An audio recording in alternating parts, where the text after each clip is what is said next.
Hi, this is Geometry, section 10.4, Perimeters and Areas of Similar Figures.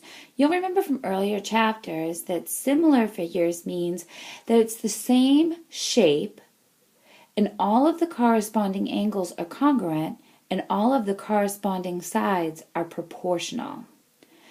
So our objective here is to find the perimeters and areas of similar figures.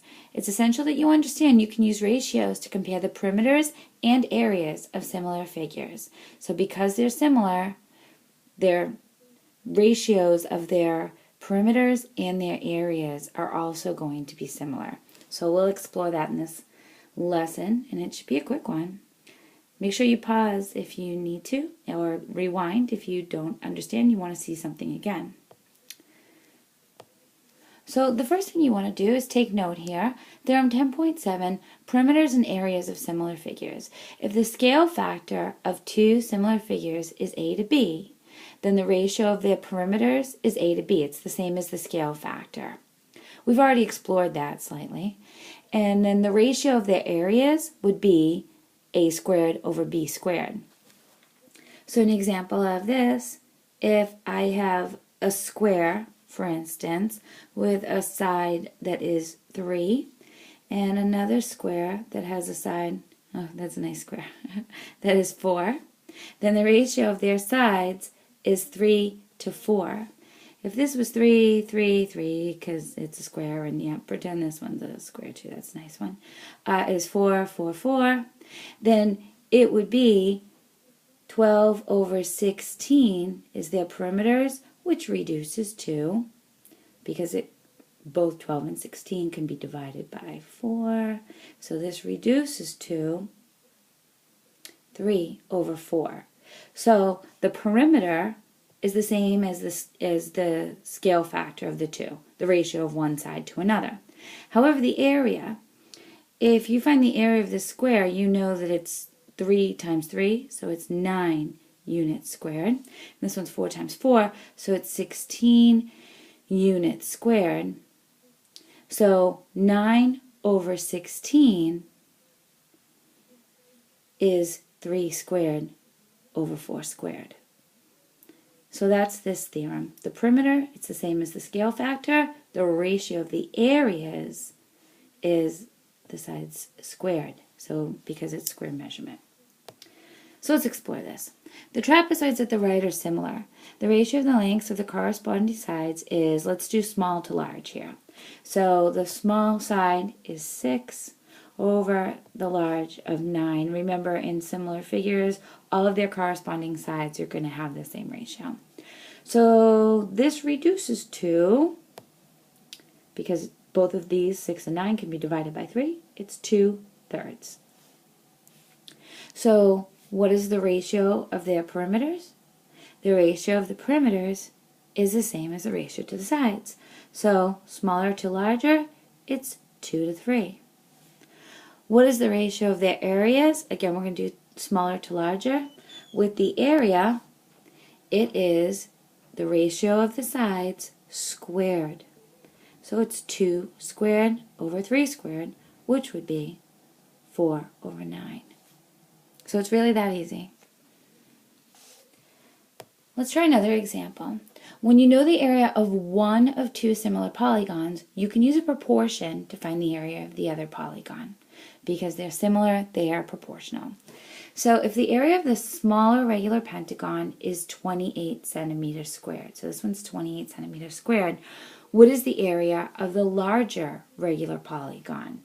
Well, in this case, I know that the ratio of the sides is 4 over 10, the corresponding sides, which reduces to 2/5. So the ratio of the sides is 2/5. The ratio of the perimeter would be 2/5. But the ratio of the area would be 2 squared over 5 squared. So the ratio of the area is 4 over 25 because it's the ratio of the sides squared. So small over large is equal to small over large. If I know the smaller one has an area of 28, but I don't know the area of the large. So now you could use the cross product property to find the area of the larger pentagon here.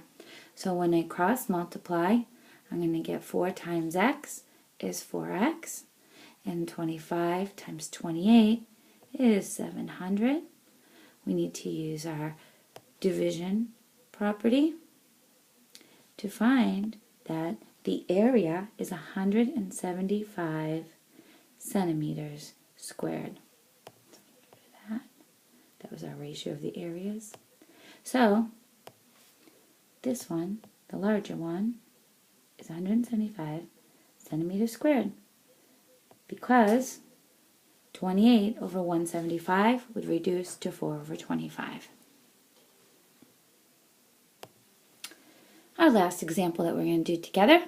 When you know the ratio of the areas of two similar figures, you can work backward to find the ratio of their perimeters. If we squared the ratio of the perimeter to find the ratio of the area, then the opposite of squared would be square root. So the scale factor here, let's find that. These triangles are similar. Again, we'll do the small to the large.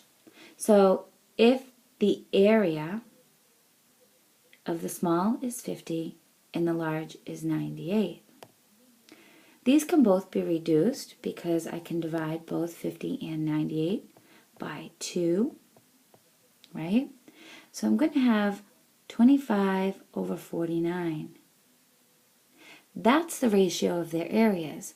So that means it's the scale factor squared. The opposite of squared would be square root. So our scale factor here is going to be 5 to 7. So what is the ratio of the perimeters? Well, the ratio of the perimeters is the same as the scale factor. It's 5 to 7. Or you could say 5 to 7, or you could write it as 5 to 7. You can express a ratio in those 3 ways. So what we did here was we did the ratio of the area, and we know the ratio of the area is the scale factor squared. So to work backwards, the opposite of squared is square root.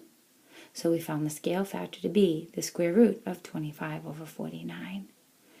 I reduced 50 over 98. You could have made that into 5 square root of 2 over 7 square root of 2, and then the square roots of 2 would have canceled out if you wanted to simplify your radicals, or you could just reduce the fraction like we did here. It's probably simpler. All right, you're going to practice these 4 before class tomorrow. So 1 and 2, the figures in each pair are similar. What is the ratio of the perimeters, and what is the ratio of the areas? So that is like example number 1 that we just did on these notes. Number 3, you're going to use this problem number 2. If the area of the smaller triangle is about 36 square feet, what is the area of the larger triangle? So again, this is like example number 2 on our notes. The areas of 2 similar rhombuses are 48 meters squared and 128 meters squared. What is the ratio of their perimeters? That was like example number 3 we just did on the notes. So refer back to the examples in the notes. If you need to, rewind this video and watch it again. You should have all 4 of these problems done tomorrow to show that you understood these concepts. If not, you should be prepared to ask questions.